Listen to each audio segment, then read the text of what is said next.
Hello everyone, welcome back to my channel. कैसे हो आप सब?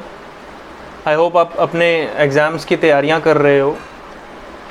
मैंने यूट्यूब चैनल स्टार्ट किया था ताकि बहुत ही वियर्ड अजीब से कॉन्सेप्ट हैं जो लोग वैसे ही छोड़ के चले जाते हैं एग्ज़ाम में, लेकिन वहाँ पे उनको सरप्राइज़ मिलता है कि हाँ 8 नंबर का आ गया, कोई 4 नंबर का आ गया। तो I picked up this unusual topics so that I can talk about it, और तुम बुक भी खोलने की ज़रूरत ना पड़े, मेरी वीडियो देखो, 2x की स्पीड पे देखो और 5-10 मिनट में कॉन्सेप्ट रेडी। सो आज का वियर्ड टॉपिक हमने पिक किया है म्यूचुअलिटी।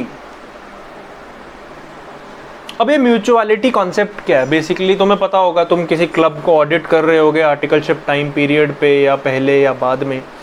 म्यूचुअलिटी का कॉन्सेप्ट जब कोई तुम्हें पूछता है तो तुम उसको रेफ़र क्या करते हो? कौन सा सेक्शन रेफ़र करते हो? इनकम टैक्स कहाँ लिखा है कि म्यूचुअलिटी कॉन्सेप्ट में इनकम टैक्स नहीं लगता? म्यूचुअलिटी के बारे में पूरे इनकम टैक्स में कुछ लिखा ही नहीं है। तो सर ये म्यूचुअलिटी का कॉन्सेप्ट क्या है फिर?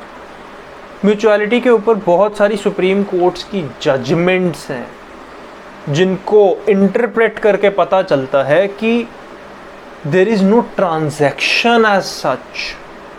मतलब इनकम टैक्स की तरफ से उनको कोई इनकम अर्निंग पार्टी लगती ही नहीं, अपना ही पैसा है, अपने आप से ही ट्रेड कर रहे हैं। इसी वजह से म्यूचुअलिटी के ऊपर जीएसटी में भी बहुत, सर्विस टैक्स और जीएसटी में भी बहुत सारे केसेस होते हैं जहाँ पे जब स्टार्टिंग में जीएसटी आया था, अब तो क्लियर है म्यूचुअलिटी कॉन्सेप्ट जीएसटी पे नहीं लगता, वहाँ पे सर्विसेज तो रेंडर होती ही हैं तो वहाँ पे जीएसटी लगेगा। बट जब नया नया जीएसटी आया था, बहुत सारे क्लब्स जीएसटी चार्ज ही नहीं करते थे इस कॉन्सेप्ट की वजह से। बट वहाँ पे उन्होंने बिजनेस की स्पेसिफिक डेफिनेशन लिख दी कि उसमें क्लब के साथ, क्लब के अंदर कोई ट्रांजैक्शन हो रही है वो भी कवर हो जाएगी। तो it kind of deemed it as a business. But income tax did not do that. Income tax में वो फिर भी नॉन टैक्सेबल में आ जाता है। ठीक है, तो mutuality concept is based on concept that no person can trade with himself. कोई अपने आप से तो बिजनेस नहीं कर सकता ना। जब अपने आप से बिजनेस कर ही नहीं रहा, वो कुछ कर ही नहीं रहा, तो फिर इनकम किसकी, एक्सपेंस किसका? कुछ नहीं। सुप्रीम कोर्ट्स की बहुत सारी जजमेंट्स हैं, लेकिन I will touch upon one judgment that is Bankipur club limited. Supreme court की जजमेंट है, क्या बोलती है? वही कहानी जो मैंने मारी, म्यूचुअलिटी कॉन्सेप्ट का जन्म इस जजमेंट से हुआ। इस जजमेंट में एक और बहुत सही बात लिखी हुई है। कहते म्यूचुअलिटी कॉन्सेप्ट है लेकिन वो क्लब और उसके मेंबर्स के बीच में है। तो इफ यू आर सेइंग कि you are taking an exemption in income tax due to the concept of mutuality, then you shouldn't allow non-members to freely roam around that facility. That means what? कि non members, बहुत सारे clubs, मैंने बहुत सारे clubs को audit किया है, वहाँ पे क्या होता है, नॉन मेंबर्स को बिना बात के अलाउ ही नहीं करते, चाहे वो किसी मेंबर का रिश्तेदार भी हो ना। रिस्ट्रिक्शंस हैं, स्पेसिफिक कार्ड बनवाना पड़ता है, मेंबर साथ में होना चाहिए, बहुत सारे झमेले हैं, ताकि अगर किसी इनकम टैक्स डिपार्टमेंट के ऑफिसर को या किसी भी बंदे को भनक भी लग गई ना कि ये क्लब कहने को क्लब है लेकिन यहाँ पे तो कोई भी मुंह उठा के आ रहा है, तो वो इससे वो एग्जेम्पशन छीन लेंगे। तो ये बहुत डरते हैं इन सब चीज़ों से, इस वजह से नॉन मेंबर को बिना किसी परमिशन की कुछ करने नहीं देते हैं। तुमने पार्टी बुक करनी है, मेरा भाई क्लब का मेंबर है तो मैं उसके नाम से कर दूंगा ना, उसको बाद में पैसे दे दूंगा। अपने खुद के नाम से मैं कुछ कर रहा हूं, it is a very risky thing, that's why they don't do it. Clubs जो बनते हैं, जो सोशल क्लब है या फिर कोई भी क्लब है, स्पोर्ट्स क्लब है, उसका मेन एम क्या होता है? Profit making. अगर प्रॉफिट मेकिंग में आगे तुम तो बिजनेस कर रहे हो ना, धंधा कर रहे हो, प्रॉफिट मेकिंग नहीं होता, उनका मेन एम होता है एंटरटेनमेंट।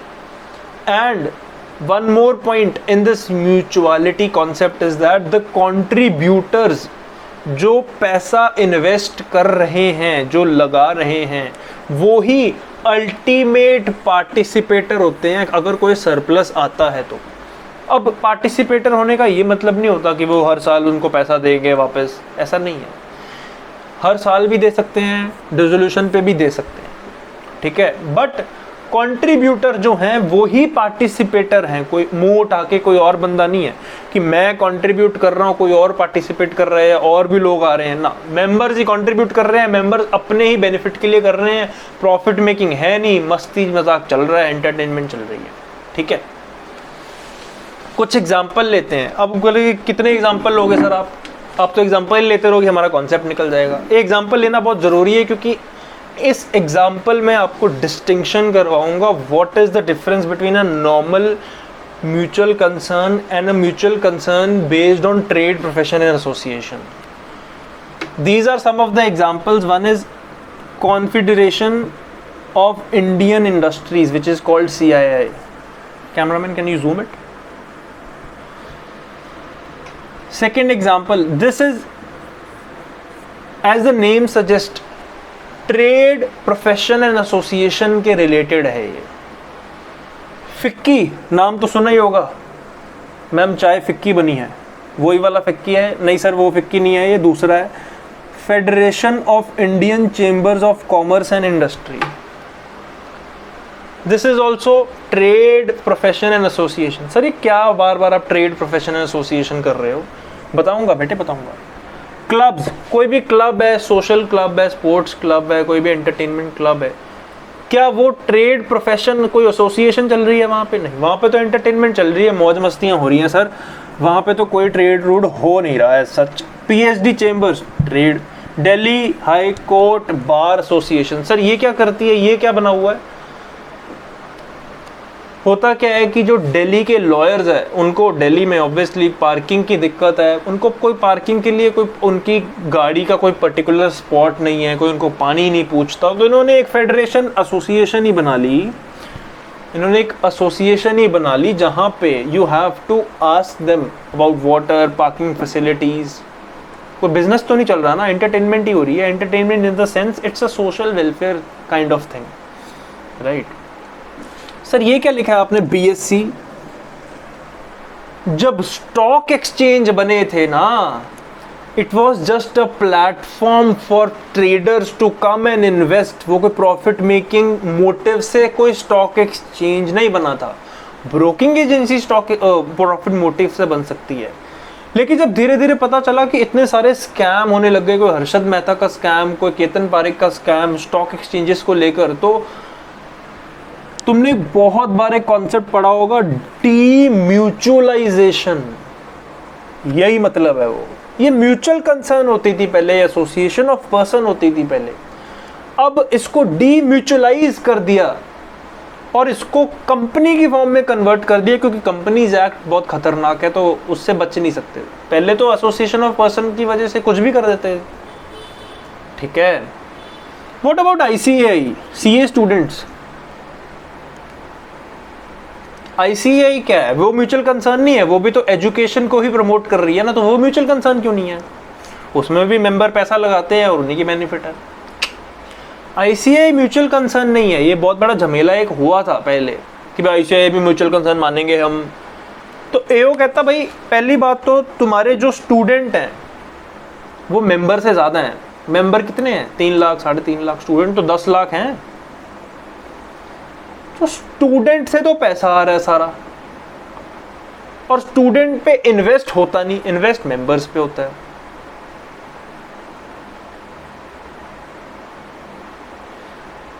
तो इसको तो म्यूचुअल कंसर्न कैसे बना दोगे?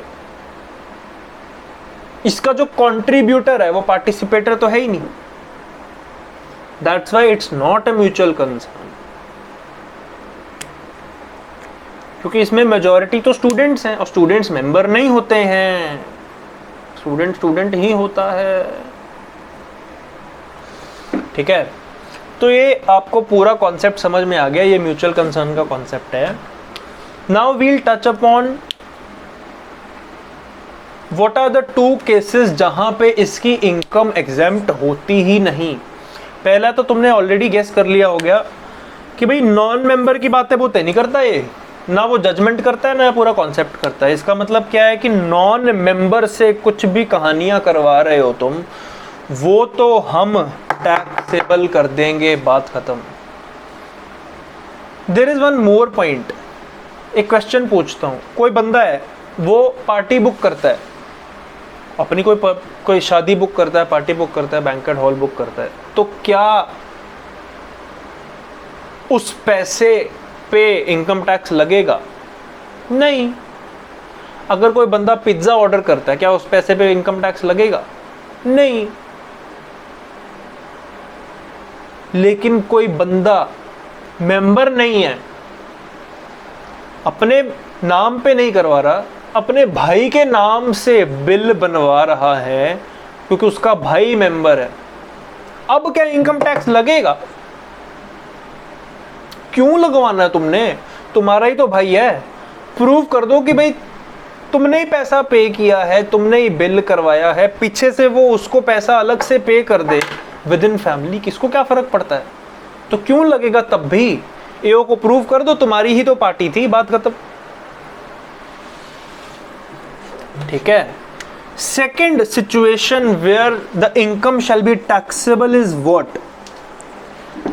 If the trade profession and association, which I was already talking to you about, provides a service to the members. Non-member तो वैसे ही taxable है।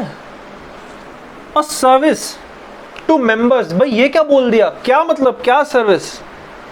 ये तो वही बात हो गई कि अभी इतनी देर से हम बकवास मार रहे थे कि म्यूचुअल कंसर्न, चाहे वो फिक्की हो, चाहे वो ट्रेड प्रोफेशन हो, चाहे ना हो, उसका तो एग्जेम्प्ट होता है। अब तुम बोल रहे हो प्रोवाइड सर्विस, ना जी, स्पेसिफिक सर्विस उस मेंबर के लिए, स्पेसिफिकली उसने कोई ऐसा काम करवाया ट्रेड प्रोफेशन एंड एसोसिएशन के लिए,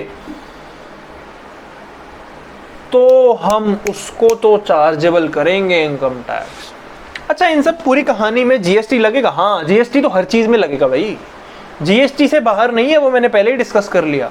हम सिर्फ इनकम टैक्स की बात कर रहे हैं और इनकम टैक्स लगेगा। अब इस स्पेसिफिक सर्विस को इनकम में मान लेंगे।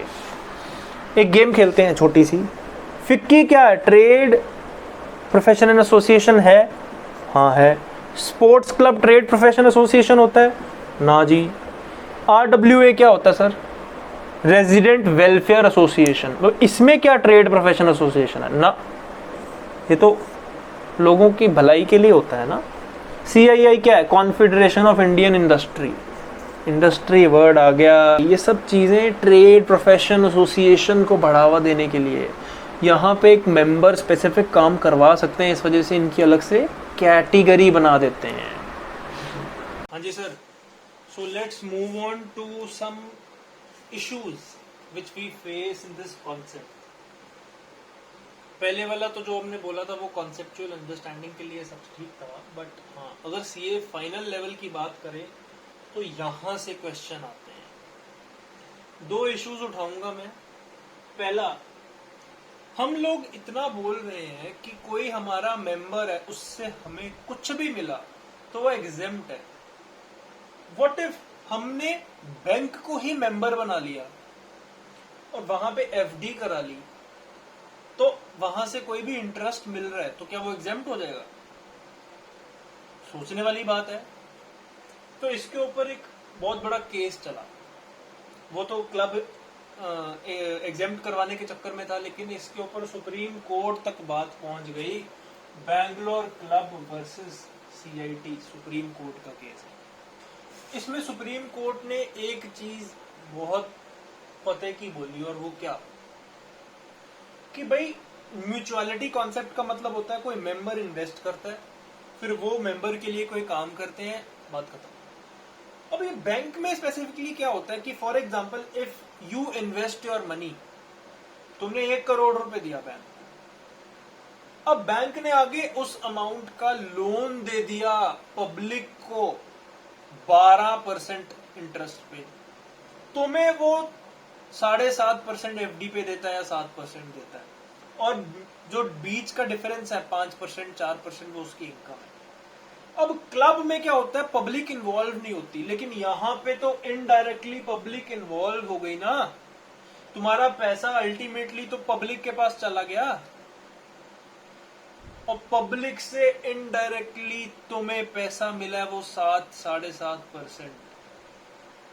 That's why it becomes a non-member thing and it becomes taxable. तो गेम खेलने चक्कर में आएगा ना तुम्हारा कोई भी क्लाइंट कि भाई हम बैंक को मेंबर बना लेते हैं, ये जजमेंट दिखा देना। अब आ जाते हैं हमारे मेन इशू पे, और वो क्या, लोग बोलते हैं कि भाई एक बात बताओ, इनकम तो एग्जेम्प्ट है, लॉस का क्या होगा? अगर लॉस आए तो कैरी फॉरवर्ड हो जाएगा? ऑब्वियसली नहीं होगा। इनकम एग्जेम्प्ट है तो एक सेक्शन 70, 71, 70 to 80 की सीरीज है ना, जिसमें set of and carry forward पढ़ते हो, वहां पे एक सुप्रीम कोर्ट की जजमेंट है और उसमें ये लिखा गया है कि जहां पे इनकम एग्जेम्प्ट होती है तो लॉस भी कैरी फॉरवर्ड नहीं हो सकता है। तो वही चीज यहां पे लग जाएगी। लेकिन पीजीबीपी में एक सेक्शन इंट्रोड्यूस कर दिया गया, सेक्शन 44 कैपिटल ए। वो क्या है? बहुत ही इंटरेस्टिंग सेक्शन है, और यहां से क्वेश्चन आ गया ना, तोते उड़ जाएंगे तुम लोगों के। बट ये सेक्शन सिर्फ ट्रेड, प्रोफेशन एंड एसोसिएशन पे लगता है। सर ऐसा क्यों? अरे भाई, क्लब की इनकम एग्जेम्प्ट होती है, तुम स्पेसिफिक सर्विस दो चाहे ना दो, क्या फर्क पड़ता है? तो उनको ये बेनिफिट नहीं देते। ट्रेड, प्रोफेशन, एसोसिएशन तो वो स्पेसिफिक सर्विस वाले झंझट में फॉल हो जाता है ना, इस वजह से उसको अलाउ कर देते हैं कि चलो ठीक है, तुम बेटा ले जाओ, कोई बात नहीं, कोई चक्कर ही नहीं है। कुछ रिस्ट्रिक्शंस होंगी सर इसमें, हाँ जी होंगी, ऐसे मुंह उठा के तो सारा लॉस नहीं दे देंगे, वो क्या होंगी वो देखेंगे। इसके अलावा कोई भी और एसोसिएशन है, कोई क्लब है, कुछ है, RWA है, कोई ट्रीटमेंट मिलता, लॉस का दफा हो यहाँ से। ठीक है, एग्जाम्पल लेते हैं, example number 1, FICCI trade professional association है, हाँ जी सर है। एंट्रेंस फी मिली उनको 100 लाख। क्या इसके ऊपर इनकम टैक्स लगेगा? क्यों लगेगा यार? म्यूचुअलिटी कंसेप्ट है। Yearly subscription 20 lakh, income tax क्यों लगेगा भाई? म्यूचुअलिटी कॉन्सेप्ट है। एक्सपेंस, जनरल एक्सपेंसेस हैं जो ऊपर किए हैं, क्यों लगेगा? क्या लेना देना? कुछ नहीं, ट्रीटमेंट। स्पेसिफिक काम करवाया। स्पेसिफिक काम का एग्जांपल क्या है? मान लो फिक्की है, उसमें किसी बंदे ने, कोई पर्टिकुलर मेंबर है, मेंबर कंपनियां होंगी ना उसकी, तो किसी कंपनी ने बोला कि मेरे बिजनेस पे या मुझे एक साइंटिफिक रिसर्च करवानी है, कोई बिजनेस सर्वे करवाना है, या कोई पर्टिकुलरली मेरे बिजनेस के रिलेटेड कुछ रिसर्च करवानी है, मैं उसके 10 लाख रुपए दूंगा आपको। इसके ऊपर इनकम टैक्स लगेगा? हाँ लगेगा। अब किसी चीज के ऊपर इनकम टैक्स लगता है तो उसके एक्सपेंसेस भी तो अलाउ होंगे ना, तो इस रिसर्च को करवाने के 6 लाख रुपए लेगा वो, मतलब 6 लाख इन द सेंस कि वो फिक्की रिसर्च 6 लाख में करवाएगा, लेगा तो 10 लाख, तो उसका एक्सपेंस 6 लाख अलाउ होगा? हाँ होगा। तो नेट इनकम कितनी बनी जिसके ऊपर टैक्स लगेगा? सिर्फ 4 लाख। ऊपर को मारो गोली, जो तो जनरल एक्सपेंस और जनरल इनकम है उसका क्या करना है। एग्जाम्पल नंबर 2, ये है देखने वाली पते वाली बात। फिक्की जनरल इनकम है 100 लाख, लेकिन उसके एक्सपेंस 160 लाख हो गए। तो मेरे बच्चों, इसका क्या मतलब हुआ? 60 लाख डेफिशिएंसी है। सर इसको लॉस क्यों नहीं बोलते? तुम लॉस बोल दो, डेफिशिएंसी बोल दो, क्या फर्क पड़ता है? 44 कैपिटल ए में डेफिशिएंसी वर्ड यूज होता है, इस वजह से मैं डेफिशिएंसी बोल रहा हूं। कल को तुम्हारे क्वेश्चन में डेफिशिएंसी वर्ड आ जाए और तुम बोलोगे भाई सर ने तो हमें लॉस पढ़ाया था, ये क्या है? इसी वजह से पहले ही लिख के चलो जो सेक्शन में बोलता है। डेफिशिएंसी 60 लाख। सर 60 लाख का पूरा अलाउ हो जाएगा? सर कहां से अलाउ होगा? ये तो 60 लाख डेफिशिएंसी अगले साल कैरी फॉरवर्ड होगा। बेटे कैरी फॉरवर्ड कुछ नहीं होता यहाँ पे। पीजीबीपी स्पेसिफिक सर्विस किसी ने करवाई 40 लाख, उसका एक्सपेंस लगा 10 लाख, तो ये पीजीबीपी 30 लाख इनकम है? हाँ जी सर है, इनकम है। ठीक है जी। Income from other source, FD से इंटरेस्ट आया, सर क्या इनकम है? हाँ जी इनकम है। इनकम फ्रॉम अदर सोर्स है सर, इसमें क्या सोचने वाली बात है? अब ये जो स्पेसिफिक सर्विस थी ये हर साल ही करवाता होगा, तो पिछले साल भी करवाया था। पिछले साल स्पेसिफिक सर्विस करवाने टाइम ना लॉस आ गया था इसको बिजनेस, तो brought forward business loss 15 lakh. तो सर ये सेट ऑफ होगा? ऑब्वियसली होगा। जब ये नॉर्मल, यहाँ पे पीजीबीपी की गेम शुरू हो जाती है ना यार, जहां पे स्पेसिफिक सर्विस आ जाए। तो 30 लाख पीजीबीपी है, 15 लाख उसका ब्रॉड फॉरवर्ड लॉस है, तो पीजीबीपी कितना रह गया? 15 lakh. Income from other source कितनी है? 80 लाख। सर ये कहानी तो ठीक है, उसका क्या करना है? 60 लाख जो ऊपर मुस्कुरा रहा है बैठा बैठा, उसका भी देखेंगे क्या करना है। अब सेक्शन 44 कैपिटल ए में क्या लिखा है कि सेक्शन 44 कैपिटल ए की डेफिशिएंसी का क्लेम लेने से पहले तुम्हारी जितनी भी नेट इनकम बचती है ना, ब्रॉड फॉरवर्ड लॉस वॉस लेने के बाद, उसका 50% ही अलाउ करेंगे हम। इसका क्या मतलब हुआ? इसका मतलब ये हुआ कि नेट इनकम कितनी बची? 80 प्लस 15 95। ठीक है, 15 कहां से आया? 30 माइनस ब्रॉड फॉरवर्ड लॉस, पहले उसको एडजस्ट करो। इस सेक्शन में लिखा है कि पहले ब्रॉड फॉरवर्ड लॉस जितना भी है एडजस्ट करो, तुम्हारी नेट इनकम कितनी बची, तभी डेफिशिएंसी का देंगे। क्योंकि क्या होगा कि अगर तुम डेफिशिएंसी पहले दे दोगे, ब्रॉड फॉरवर्ड लॉस की तो 8 साल तक कैरी फॉरवर्ड कर लोगे, तो दोनों जगह गेम नहीं खेलने देंगे। ब्रॉड फॉरवर्ड लॉस पहले अपना चुपचाप वहां पे करो, deficiency is your last resort. 30 minus 15 15 PGBP, 80 IFOS, 80 plus 15 95, इसका divided by 2, 47.5 would be allowed. 60 में से 47.5 अलाउ होगा। लेकिन कैसे होगा? इसमें से पहले तुम्हें पीजीबीपी से एडजस्ट करना पड़ेगा। कैसे? 15 है ना, 15 एडजस्ट कर दो।